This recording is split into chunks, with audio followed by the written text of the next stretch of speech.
Hey guys, it's great to see you here on the main track, and thanks so much for joining us for this run and review episode.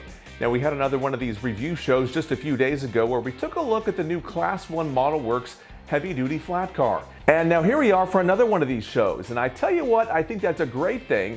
And that simply means there's a lot of amazing new Missouri, Kansas, Texas products coming out in HO scale for us these days.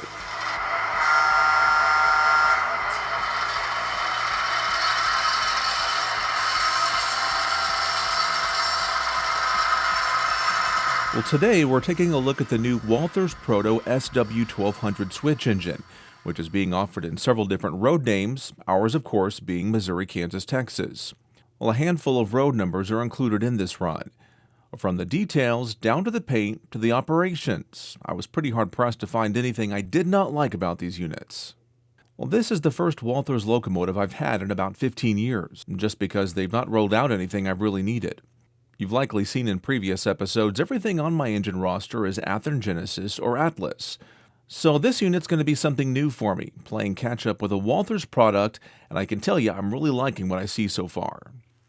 Well, honesty hour here, I never one time saw one of these SW1200 engines working on the Sedalia subdivision back in the 1980s.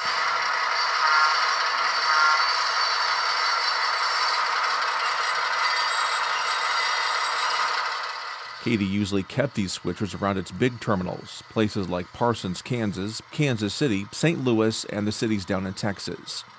Well, I eventually plan on building the layout to include St. Louis and/or Parsons, so I'll have those switchers there in the future. Until then, they'll be seen kicking cars right here in Sedalia.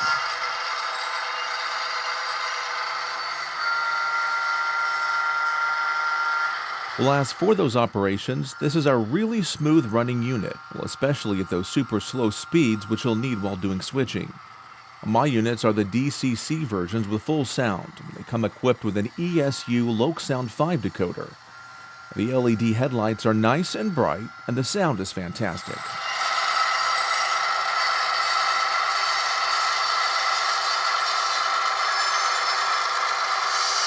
Well, my units came from Overland Hobbies, but I know there are several other retailers out there carrying them, but I do know they're going pretty fast.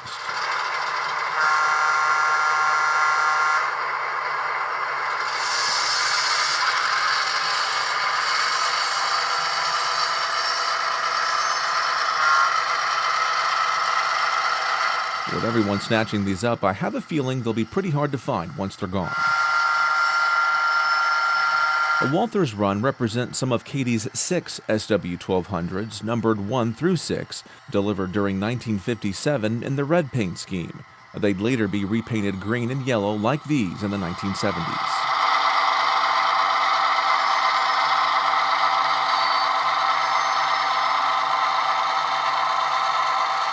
The Katy had 2 more of these 1,200 horsepower SW1200s delivered in 1962.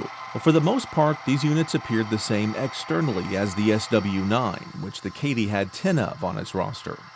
Walthers promotional material says these engines include newly tooled details. One thing that impresses me is this is not a one-size-fits-all locomotive. Walthers paid a lot of attention to the little things with road-specific features, and they include unique items found on the Katy units, including the MKT-style air filter boxes, spark arresters on the exhaust stacks, and dual-beam vertical headlights. Well, some other nice details that stand out include the hood-mounted bell, the sunshades and wind deflectors on the cab, the proper 600-gallon fuel tank and battery box, a firecracker-style radio antenna on top. There are also very nice fine handrails and grab irons, along with finely detailed footboards, drop steps, and MU hoses. Well, a nice bonus is the detailed cab interior with crew figures. Well, the paint and lettering on these are very nice and crisp.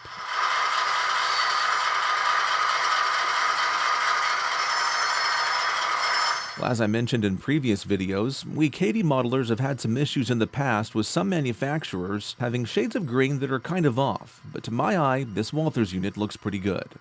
One thing that always stood out to me as being pretty cool about all of Katy's switchers is the solid yellow upper portion on the cab and cab roof.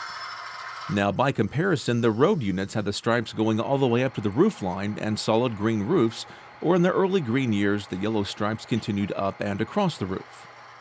Well, I always thought the extra yellow on the switchers was a neat variation and gave the units a nice bright appearance. Whether painted up for the MKT or whatever your favorite road is, I bet you'll enjoy these new WalthersProto SW1200s.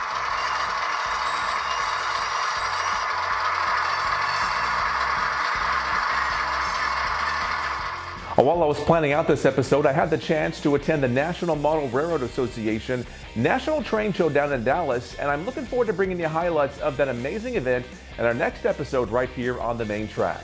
Until then, all aboard and all the best.